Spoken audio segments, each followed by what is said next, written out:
Pugad umano ng malalaswang gawain ang naturang gusali.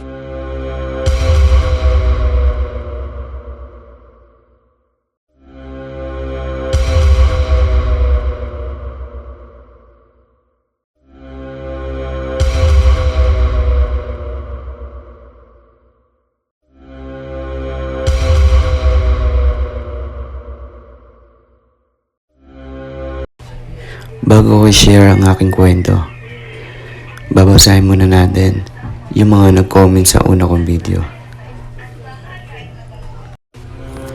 1980s yan, half and half ang palabas. Screen movie then bold live shows ang kalahati. Madulas ang sahig dyan. College ako nung 90s nang masubukan ko ang isang beses makapasok dyan. Madumi, makalat, pag maglakad ka dumidikit yung sapatos sa sahig. Hindi X-rated yung palabas na nakapaskil, pero sa kalagitnaan ng normal na palabas, sinisingitan nila ng X-rated. Sa loob, may sumisigaw ng bati-bati-bati kayo dyan na parang takatak boys lang sa kalye. May mga bading at babae na lalapit sa'yo at mag-aalok ng serbisyo. Putik, di na ako umulit, baka kung ano pang sakit makuha ko. Literal na malakit na sinihan. Diyan sa Recto Cinemas, maraming kababalagan dyan. Noong pang mga year of 80s kahit sa Cubao, Greenbelt, Makati at sa kabahan ng Avenida. Dami nakaluhod dyan, nangangapa na pagtingin mo wala ng buhok at matatanda na. Buhay na buhay sa gabi. Ay maraming parokyano, makapunta nga sa lugar na yan, mayroon pa pala dyan. Bakit laging horubo ang palabas dyan? Hala, nanood ako dyan, 1990, nanood at nakatulog sa pagod. Nagasing ako na may naglalabas ng sobrang dilim naman sa sinihan.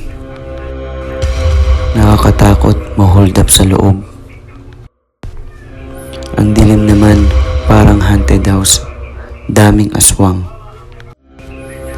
Maraming himala sa ganyang sinihan, maging mga lumang sinihan ang papalabas ng double program sa Cubao. Daming surot dyan sa mga upuan. Madumi, madilim, matraffic at nakakatakot pa rin pala yung lugar na yan. Tanayan, 1990 sa Recto. May baklang magbayad sa akin ng 150 pesos pero makauwi lang ako ng Quezon kasi nawalan ako ng pera. Kaya ayun, most after dyan manood, bagong hugas na rin yung bibig. Namiss ko magpa-service sa mga service dyan, ang gagaling. Nakapanood ako dyan sa Dilson Theater noong 1981. Restaurant theater pa yan, kasabay ng Odeon dyan lang sa corner ng Recto at Avenida. Nakapagtaka, existing pa yung mga ganyan cinema samantalang lahat nasa internet na.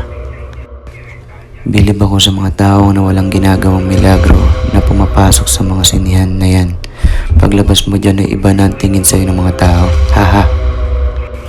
So ito na nga. Share ko lang sa inyo kung ano naranasan ko sa loob ng lumang sinihan. Na-curious lang ako kung ano ang meron sa loob nito. Di ko akalain na ito ang mararanasan at makikita ko sa loob.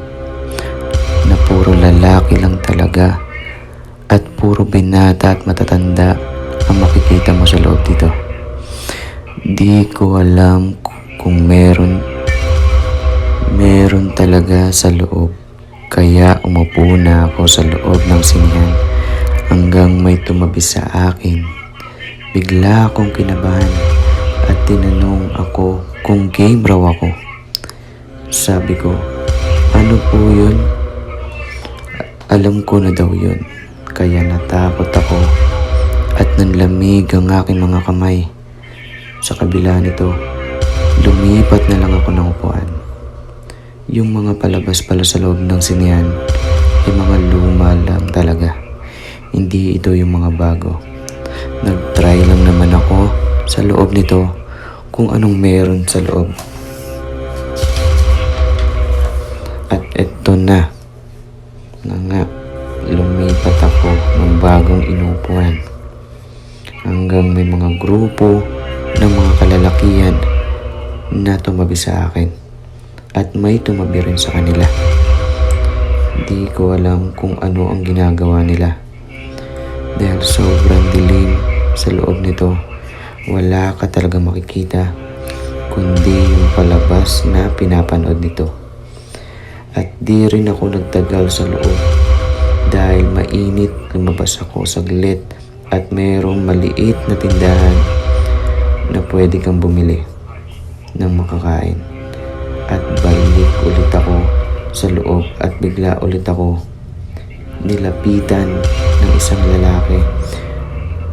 At tara, tinanong ako na wiki lang tayo.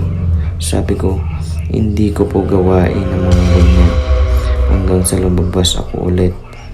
At ang daming nakatingin sa'yo talaga. At yun ang mga naranasan ko sa loob ng sinyan. At dito na nagtatapos. Kung naranasan nyo yung mga ganitong eksena, share nyo naman sa comment section. Don't forget, like, comment, and subscribe. Thank you. Abangan ang part 3.